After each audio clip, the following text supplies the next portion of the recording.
नमस्कार बच्चों। तो कैसे हैं आप सब लोग? बहुत अच्छे होंगे। तो चलिए अपनी जो हम मैथ स्टार्ट करेंगे वो इस वीडियो से स्टार्ट करेंगे और हमारा जो पहला चैप्टर होगा वो होगा पॉलिनोमियल्स या बहुपद। ये जो वीडियो मैं बना रहा हूँ ये सिर्फ बेसिक्स क्लियर करने के लिए बना रहा हूँ और ये video 8th class 9th class 10th class तीनों के लिए यूज़फुल होगी। अगर आप इंग्लिश मीडियम से तो भी यूज़फुल होगी, अगर आप हिंदी मीडियम से हैं तो भी यूज़फुल होगी। ठीक है, तो इसके अंदर जितनी भी बेसिक चीज़ें होंगी वो सब हम स्टार्ट करेंगे अपने अलजेब्रा को लेकर, अपने बीजगणित को लेकर। चलिए स्टार्ट कर लेते हैं। जो हमारा अलजेब्रा होता है, अलजेब्रा या बीजगणित, ये ना दो चीज़ों के ऊपर डिपेंड करता है। ये सबसे पहले मैं बताता हूँ ये होता क्या है। ये मैथ्स की एक ब्रांच होती है या हमारे गणित जो है उसकी एक शाखा होती है जिसके अंदर हम दो चीज़ों के बारे में सबसे ज़्यादा बात करते हैं, या ऐसे कह लो कि ये दो चीज़ों से मिलकर बना होता है। कौन कौन सी दो चीज़ें? एक चीज़ होती है इसमें वेरिएबल। क्या होती है पहली चीज़? इसमें वेरिएबल कहा जाता है पहली चीज़ को, और दूसरी चीज़ को हम कहते हैं कांस्टेंट। क्या कहते हैं हम इसको? कांस्टेंट। ठीक है, तो एक चीज़ होती है वेरिएबल और एक चीज़ होती है कांस्टेंट। अगर हम हिंदी में बोलें तो वेरिएबल को चर कहा जाता है और कांस्टेंट को अचर कहा जाता है। अब ये होते क्या हैं? चर और अचर होते क्या हैं? इतना समझ में आया आपको कि अलजेब्रा जो होता है कहाँ कहाँ डिपेंड होता है हमारा? अलजेब्रा एक ब्रांच है, बीजगणित एक शाखा है जो दो चीज़ों के ऊपर डिपेंड होती है। कौन कौन सी चीज़? दो चीज़ों से मिलकर बनती हैं, चर अचर, वेरिएबल या फिर कांस्टेंट। अब वेरिएबल जो होते हैं इनकी ये ऐसे होते हैं जिनकी वैल्यू हमेशा चेंज होती रहती है, जो हमेशा बदलते रहते हैं। ठीक है, चर का जो मान होता है वो हमेशा बदलता रहता है, लेकिन जो कांस्टेंट होते हैं वो कभी नहीं बदलते। कांस्टेंट कभी भी नहीं बदलते। अचर जो होते हैं वो हमेशा स्थिर रहते हैं, कभी भी नहीं बदलते, इनका मान कभी भी नहीं बदलेगा। एग्जाम्पल ले लेते हैं। एग्जाम्पल से पहले बता दूं, वेरिएबल जो होते हैं इनको हम इंग्लिश अल्फ़ाबेट के लेटर्स से रिप्रेजेंट करते हैं, उनसे दर्शाया जाता है इनको ABC X Y Z, इन सब से दर्शाया जाता है। और जो कांस्टेंट होते हैं, जितने भी हमारे नंबर्स हैं, रियल नंबर्स आप बोल सकते हो, जितने भी हैं 1 2 3 -2 -6 और आपका 0, ये सभी क्या है? ये सभी कांस्टेंट हैं। कैसे कांस्टेंट है? जैसे 3 में आज आपसे पूछूं कि 3 क्या है? 3 की वैल्यू 3 है, आज 3 की वैल्यू 3 है। अगर मैं 50 साल बाद भी आपसे पूछूंगा कि 3 की वैल्यू क्या है तो भी आप बोलोगे कि 3 हमेशा 3 ही रहेगा। ठीक है, तो 3 कभी बदलेगा नहीं। 50 साल बाद पूछो, चाहे पूछो, 3 हमेशा 3 रहेगा। इसलिए इसको क्या कहा जाता है? कांस्टेंट कहा जाता है। कांस्टेंट वर्ड का मतलब होता है स्थिर, फिक्स्ड। ठीक है, तो जो अचर होते हैं ये कभी नहीं बदलते, इनका जो मान होता है वो कभी भी नहीं बदलता। लेकिन वेरिएबल वर्ड का जो मतलब होता है वो होता है वेरी करते रहना, बार बार वेरी करना। वेरी करना मतलब बदलते रहना। ठीक है, तो चर हमेशा बदलते रहते हैं। एग्जाम्पल ले लेते हैं, देखो कैसे। x माइनस मैं लिखता हूँ 10 = 5, तो ये जो 10 है ये इधर जाएगा तो x की वैल्यू क्या आ जाएगी हमारे पास? 15 आ जाएगी। तो x की वैल्यू क्या आ गई हमारे पास? 15 आ गई भाई। चलो पहले क्वेश्चन में हमने कर लिया। दूसरा क्वेश्चन ले लेते हैं, x - 5 = 5 कर लेते हैं हम। x की वैल्यू यहाँ से कितनी आई? यहाँ से 10 आ गई। अब देखो दो क्वेश्चन में हमने एक ही वेरिएबल लिया, यानी कि दो क्वेश्चन में हमने एक ही चर को लिया, लेकिन एक में उसकी वैल्यू 15 आ रही है और एक में उसकी वैल्यू 10 आ रही है, तो इसीलिए इसको कहा जाता है वेरिएबल या फिर चर। ठीक है, चलिए अब हम अपने अगले टॉपिक पर आएंगे। अगला जो हमारा टॉपिक है वो है टर्म्स, एक्सप्रेशन, इक्वेशन या फिर हमारे जो कोफिशिएंट्स होते हैं, ये सब, इन सब की बात करेंगे। ठीक है, तो ये जो आपको इतना कराया अभी तक, यहाँ तक तो समझ में आया होगा कि वेरिएबल जो होते हैं क्या होते हैं, चर क्या होते हैं, कांस्टेंट क्या होते हैं, ये सब समझ में आया होगा। अब हम स्टार्ट करेंगे अपने टर्म से। जो हमारे टर्म होते हैं उनको हम कैसे लिखते हैं? टर्म को हिंदी में पद कहा जाता है। क्या कहा जाता है? टर्म को हिंदी में पद कहा जाता है। और एक टर्म वो चीज़ होती है जो प्लस या माइनस से जुड़कर एक एक्सप्रेशन बनाती है। समझ में आया? एक टर्म जो होता है ना, एक पद जो होता है वो प्लस या माइनस से जुड़कर एक एक्सप्रेशन या फिर एक इक्वेशन बनाता है, मतलब एक व्यंजक या फिर एक समीकरण बनाता है। इतना समझ में आया? कैसे बनाता है देखो, देख लेते हैं। जैसे x + 4, ठीक है, तो ये जो चीज़ होगी ये भी एक टर्म होगा। मतलब ऐसे समझ लो कि टर्म्स जो होते हैं वो प्लस या माइनस से जुड़े होते हैं। तो कितने टर्म्स होंगे यहाँ पर? एक, इन जिन दोनों के बीच में भी प्लस या माइनस का साइन आपको दिख जाए, आप समझ जाना कि वो सब क्या है? टर्म है। तो इसमें एक, ये प्लस का साइन ये रहा, एक टर्म, दो टर्म, कितने पद हो गए इसमें? 2 पद हो गए, यानी कि 2 टर्म्स हो गए। तो इन चीज़ों को बोला जाता है टर्म। टर्म जो होते हैं ये प्लस या माइनस से जुड़कर एक समीकरण या एक व्यंजक का निर्माण करते हैं। ठीक है, टर्म्स जो होती हैं ये प्लस या माइनस से जुड़कर एक इक्वेशन या फिर एक एक्सप्रेशन बनाती हैं। इतना आपको समझ में आया होगा। चलो, ये तो हो गए हमारे टर्म्स। अब जो टर्म्स होती हैं ये 3-4 तरीके की हो सकती हैं। कैसी हो सकती हैं? देखो ध्यान से।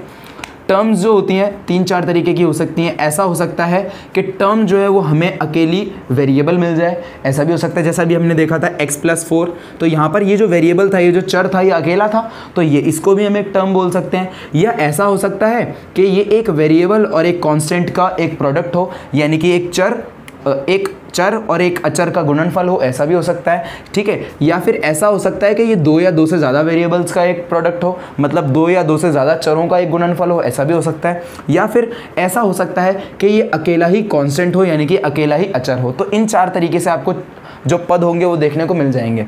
अच्छा, आप ध्यान रखना कहीं आप इसको अलग अलग टर्म मत बता देना। जैसे हम पूछें एक्स वाई, तो एक्स वाई जो है ये मल्टीप्लाई से जुड़े हुए हैं, ठीक है, प्लस और माइनस से देखा जाएगा। जैसे हम एग्जांपल ले लेते हैं, x Y plus 9xy plus 3yzy, ठीक है। तो इसके अंदर कितनी टर्म है, आपको सिर्फ किससे मतलब होना चाहिए, टर्म देखने के लिए, सिर्फ पद देखने के लिए किससे मतलब होना चाहिए, प्लस और माइनस से मतलब होना चाहिए। कितने प्लस आ रहे, एक ये रहा, एक ये रहा। इन सब चीज़ों से जितनी भी चीज़ें जुड़ी हुई हैं वो सभी क्या होंगी, टर्म होंगी। एक ये टर्म हो गई, एक ये टर्म हो गई। तो इस इक्वेशन या इस एक्सप्रेशन के अंदर कितनी टर्म है, 3 टर्म है, यानी कि इसमें कितने पद हैं, 3 पद हैं। इतना समझ में आया आप लोगों को। चलो आगे देखते हैं। फिर आगे जो है हमारा आते हैं हमारे व्यंजक यानी कि एक्सप्रेशन। तो पद या टर्म आपको समझ में आ गए होंगी। टर्म कुछ ऐसी चीज़ें होती हैं, ऐसे नंबर्स होते हैं, ठीक है, या फिर ऐसे वेरिएबल्स होते हैं जो प्लस या माइनस से जुड़कर एक एक्सप्रेशन या एक इक्वेशन बनाते हैं। एक पद कोई भी एक ऐसा नंबर, एक चर, एक अचर, कुछ भी हो सकता है जो प्लस या माइनस से जुड़ेगा, एक व्यंजक बनाएगा या फिर एक समीकरण बनाएगा। चलो अब बात करते हैं एक्सप्रेशन की। एक्सप्रेशन क्या होती हैं, देखो एक्सप्रेशंस जो होती हैं ना, एक्सप्रेशंस को हिंदी में हम व्यंजक कहते हैं। और ये जो चीज़ें हैं एक्सप्रेशन, जब 2 या 2 से ज़्यादा टर्म, वैसे तो एक टर्म को भी बोला जाता है, जब 2 या 2 से ज़्यादा टर्म प्लस या माइनस से जुड़ती हैं तब हम उसको एक्सप्रेशन कहते हैं। जब 2 या 2 से ज़्यादा पद प्लस या माइनस से जुड़ते हैं तो उसे एक व्यंजक कहा जाता है। कैसे, हम लिख लेते हैं 4x + 5।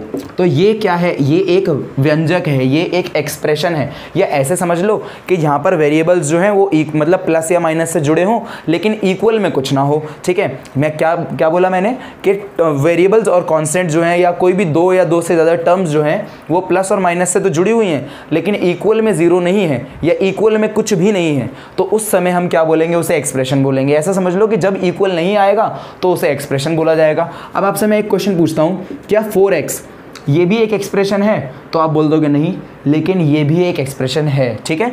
तो आपको ध्यान रखना होगा कि जब भी कोई भी टर्म, चाहे वो अकेली हो, हम इसको ऐसा तो लिख सकते हैं ना, +0, तो एक पद क्या हो गया, 0 हो गया, दूसरा पद क्या हो गया, 4x हो गया।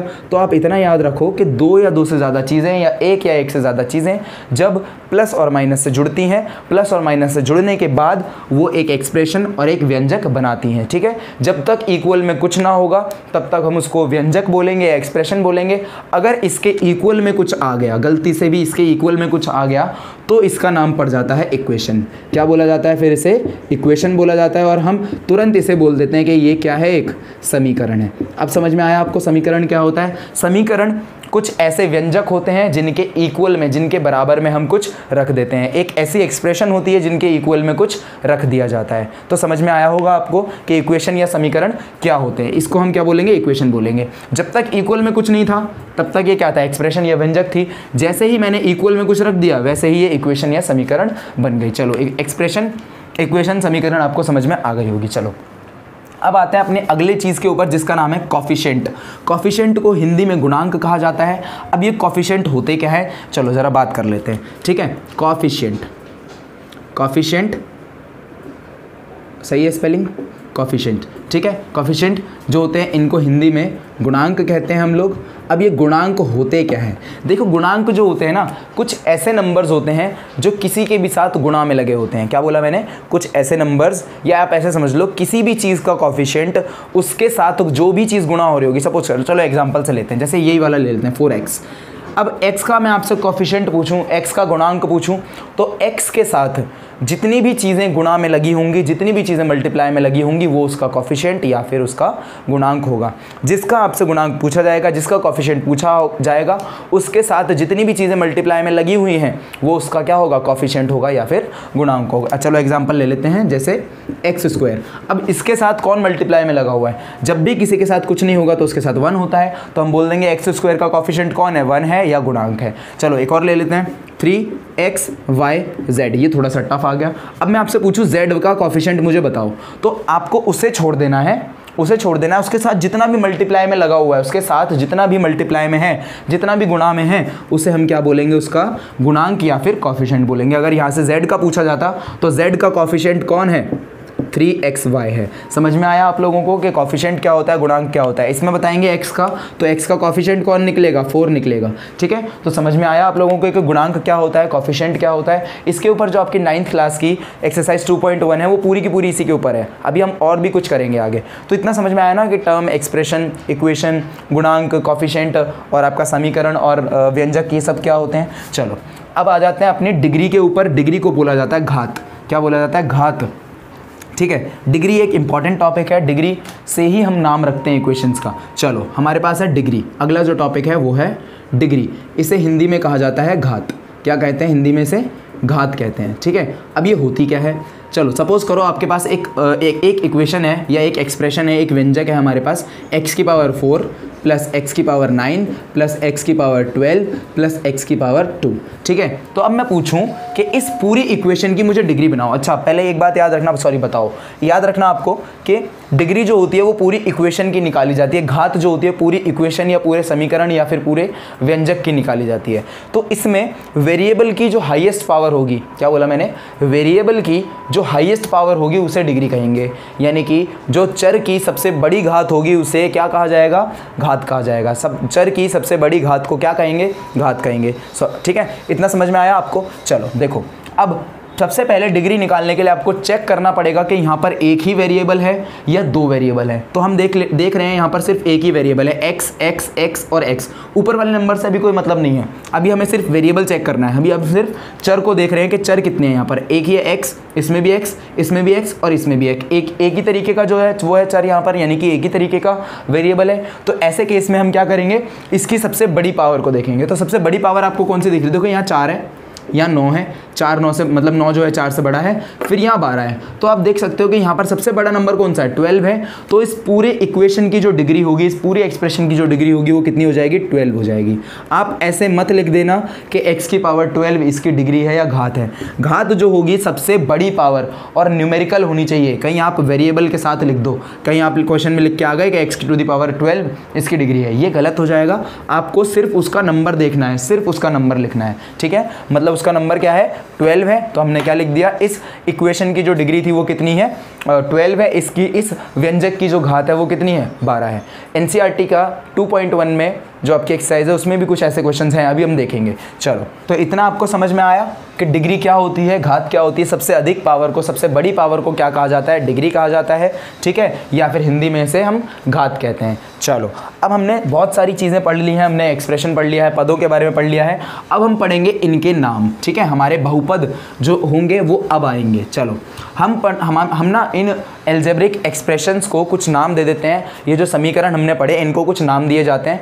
अब ये दो चीज़ों के आधार पर नाम दिए जाते हैं। पहला जो आधार होता है वो होता है पदों की संख्या, मतलब नंबर ऑफ टर्म्स के बेस पर। ठीक है, पदों की संख्या या फिर नंबर ऑफ टर्म्स के बेस पर इनको नाम दिया जाता है। पदों की संख्या या फिर नंबर ऑफ टर्म्स, इसके बेस पर इसको नाम दिया जाता है। क्या नाम दिया जाता है भाई, देख लेते हैं। अगर पदों की संख्या किसी में एक होती है, यानी कि जो नंबर ऑफ टर्म्स हैं वो कितने हैं, सिर्फ एक हैं, पदों की संख्या सिर्फ एक है, तो हम उसे बोलेंगे मोनोमियल। क्या बोलेंगे, मोनोमियल। ठीक है, इसे हिंदी में एक पद बोला जाएगा या फिर एक पदी भी बोलते हैं इसको। कुछ लोग एक पदी भी लिखते हैं, कुछ एक पद भी बोलते हैं। तो आपको याद रखना है कि जिसमें भी पदों की संख्या सिर्फ एक होगी उसे मोनोमियल कहा जाएगा और इसे हिंदी में एक पदी बोला जाएगा।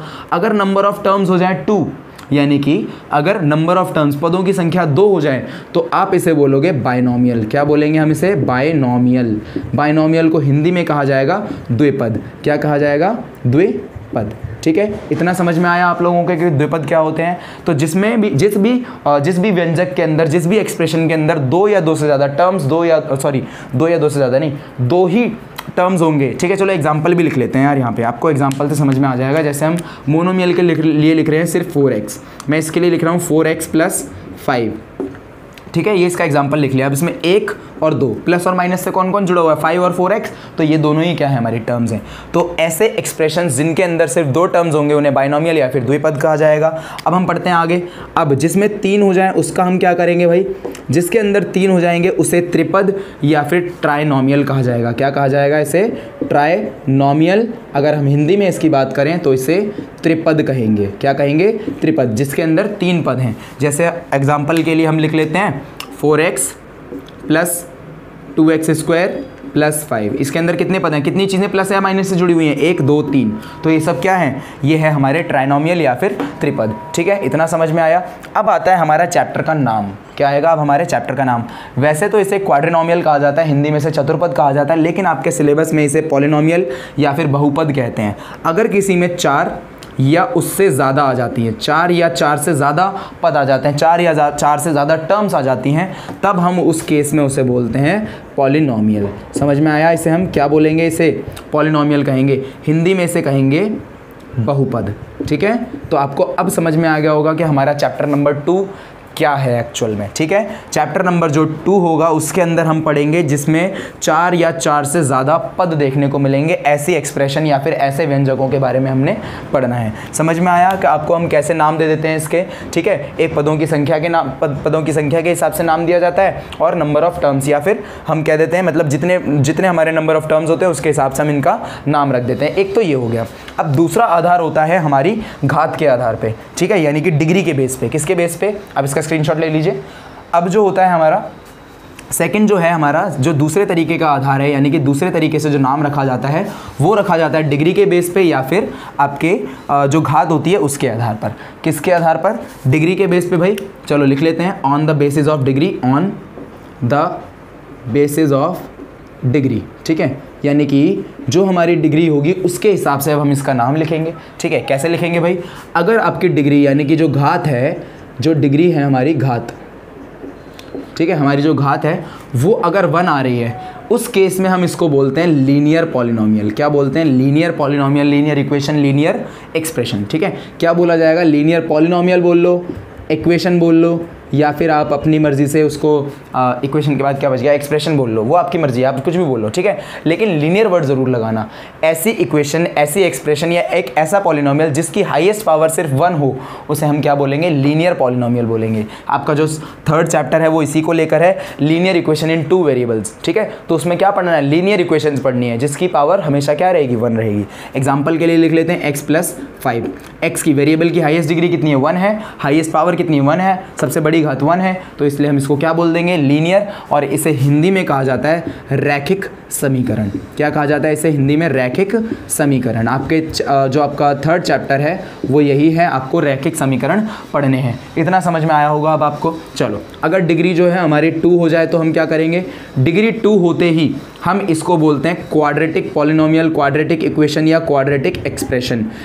मतलब आप इतना समझ लो कि इसके साथ बस क्वाड्रेटिक लगाया जाता है। हिंदी में इसे द्विघात कहा जाता है। ठीक है, 10th क्लास का 4th चैप्टर है द्विघात समीकरण, यानी कि क्वाड्रेटिक इक्वेशंस। ठीक है, तो जब भी आपकी इक्वेशन की डिग्री 2 हो जाएगी, उस समय हम इसको क्या बोलेंगे, क्वाड्रेटिक इक्वेशन या फिर द्विघात समीकरण। एग्जाम्पल लेते हैं x² + x + 5। ठीक है, अगर देखो हम इसको नंबर ऑफ टर्म्स के बेस पर देखें तो कितने टर्म है, 1 2 3, तो ये क्या है, ट्राइनोमियल है। कितने पद हैं इसमें, 1 2 3, तो ये त्रिपद है, यानी कि ट्राइनोमियल है। बट अगर हम इसको डिग्री के बेस पर देखेंगे तो डिग्री के बेस पर ये क्या है, ये एक क्वाड्रेटिक इक्वेशन है, क्योंकि वेरिएबल की हाईएस्ट डिग्री कितनी है, 2 है, तो इस केस में हम इसको क्वाड्रेटिक या फिर द्विघात समीकरण कहेंगे।